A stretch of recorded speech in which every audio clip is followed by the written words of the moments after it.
자, 오늘은 신라와 가야의 문화유산을 알아보도록 하겠습니다.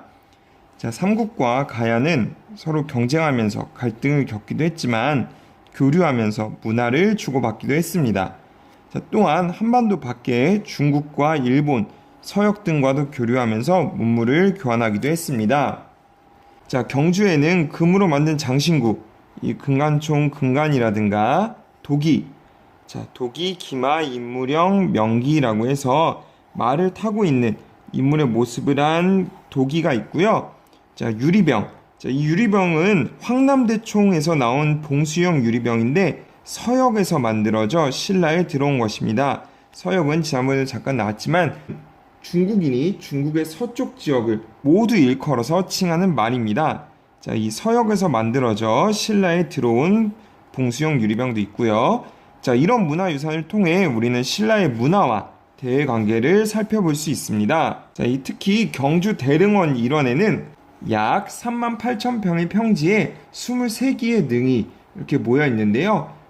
내부를 볼 수 있는 천마총, 그리고 대릉원이라는 이름을 짓게 된 미추왕릉, 가장 큰 무덤인 황남대총 등이 있습니다. 자, 신라는 불교를 받아들인 후에 백성들의 힘을 하나로 모으고 왕의 권위를 세우려고 불교를 정치에 적극적으로 이용했습니다. 자, 그래서 신라는 절과 탑이 많이 세워졌는데요. 특히 선덕여왕, 자, 우리 역사에 등장하는 최초의 여왕인 선덕여왕은 분황사와 황룡사 9층 목탑을 만들어 불교의 힘으로 이웃나라가 쳐들어오는 것을 막아내고 나라의 힘을 모으려고 했습니다. 황룡사 9층 목탑, 고려시대에 몽골의 침입으로 불타서 지금은 없어졌지만 우리가 복원도를 통해 상상해서 생각해 볼 수 있는데요. 높이가 무려 80m, 지금으로 따지면 아파트 30층 높이에 달한다고 합니다. 더 신기한 건 이렇게 높은 탑을 만들면서 못을 하나도 사용하지 않았대요. 자, 나무를 일일이 끼워 맞춰서 만들었다고 합니다. 자, 지금도 30층 높이면 굉장히 높은 건물인데 당시 경주 사람들이 이 탑을 얼마나 높게 생각했을까요? 이 탑에는 1층부터 차례대로 신라를 괴롭히고 무시하던 주변 나라들의 이름을 적어 놓았습니다. 자, 언젠가 신라가 이 나라들을 모두 정복하겠다라는 의지가 담겨 있다고 생각할 수 있겠죠? 자, 또한 하늘의 별, 해, 달의 모습 등을 관찰하는 시설로 알려져 있는 첨성대를 만들었는데요.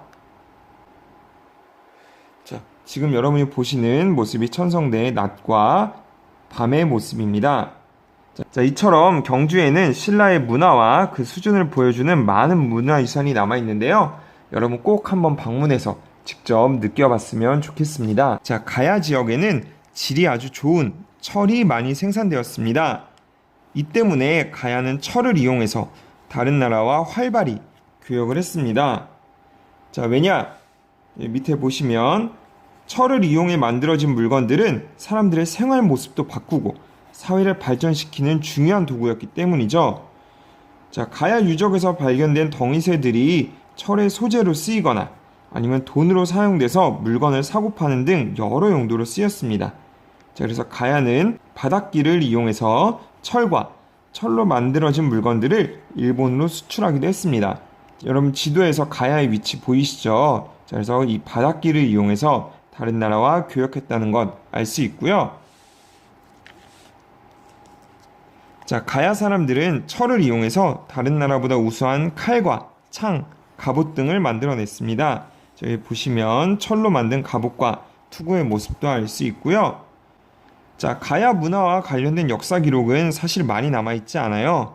그래서 우리는 가야 고분에서 출토된 물건들로 가야 문화를 이해하고자 노력합니다. 특히 당시 가야의 악기였던 가야금은 현재까지도 전해지고 있습니다. 자, 여러분 가야금 모습 한번 살펴보시고요. 그럼 우리가 가야를 이해하기 위한 문화유산에는 무엇이 있을까 한번 생각해보고 그 답을 여기 정리해보는 것도 좋을 것 같아요. 자, 오늘은 신라와 가야의 문화유산들을 살펴봤는데요. 수업 시간에는 이런 다양한 문화유산 중에 하나를 골라서 좀 더 자세히 알아보고 다른 학생들에게 소개해주는 그런 활동을 하겠습니다.